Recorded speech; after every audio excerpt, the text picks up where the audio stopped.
Assalamualaikum warahmatullahi wabarakatuh. Perkenalkan, nama saya Utami Ulfa, mahasiswa PPL UIN Raden Intan Lampung. Pada kesempatan kali ini, saya akan memberikan sebuah layanan informasi bimbingan dan konseling dengan tema menumbuhkan minat belajar siswa. Terlebih dahulu, kita harus mengetahui apa itu minat dan apa itu belajar. Jadi, minat merupakan rasa lebih suka dan rasa ketertarikan pada suatu hal atau aktivitas tanpa ada yang menyuruh. Sedangkan belajar merupakan suatu proses di mana suatu perilaku muncul atau berubah karena adanya respon terhadap situasi tertentu. Respon tersebut berbentuk keterampilan, sikap, kebiasaan, pengetahuan, dan kecakapan.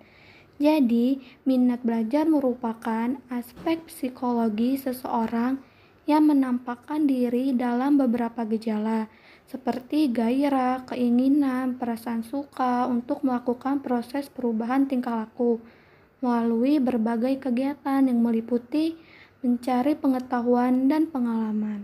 Nah, selanjutnya itu ada fungsi minat belajar. Yang pertama, minat melahirkan perhatian yang serta-merta.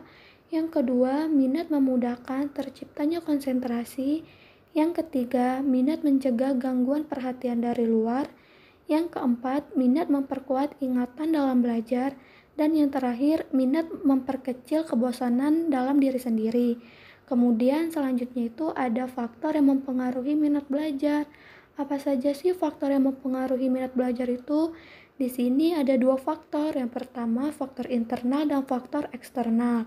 Yang termasuk dalam faktor internal yaitu ada aspek jasmania dan ada aspek psikologis. Sedangkan faktor eksternal yaitu ada keluarga, sekolah, dan lingkungan masyarakat.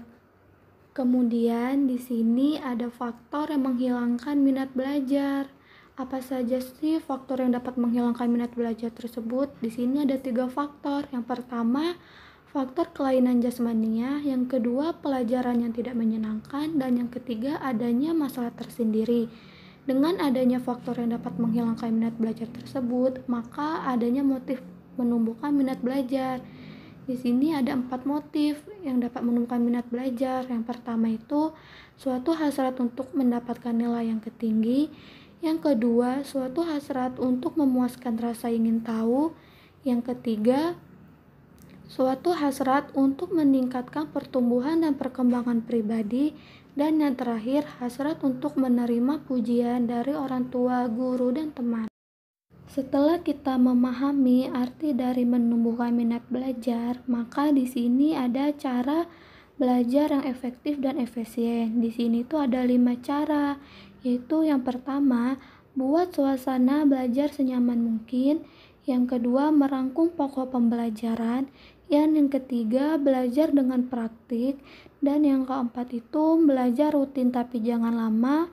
Yang terakhir, mengerti bukan menghafal.